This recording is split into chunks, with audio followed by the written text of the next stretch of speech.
It's getting really, really windy.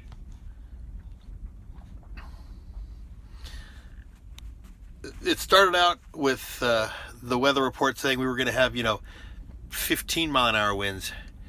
Now it's up to 25 to 30-mile-an-hour winds and 50 to 60-mile-an-hour gusts.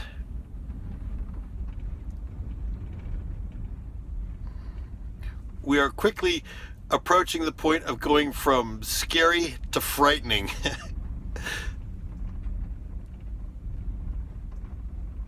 Yeah. We are going from scary to frightening here very quickly. Unless, of course, you're him. He doesn't care about anything. He just sleeps through it. He's happy. He's been through worse. Man, I hope I got the wheels blocked good enough. Please. I hope I got the wheels blocked good enough.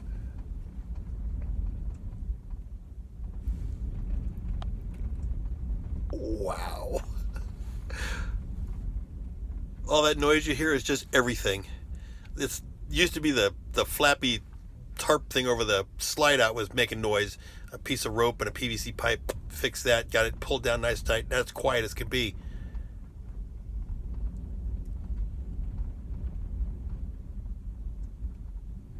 The rest of this stuff is just scary shit. Oh well. Crazy Marty. Happy Thanksgiving. Bye-bye.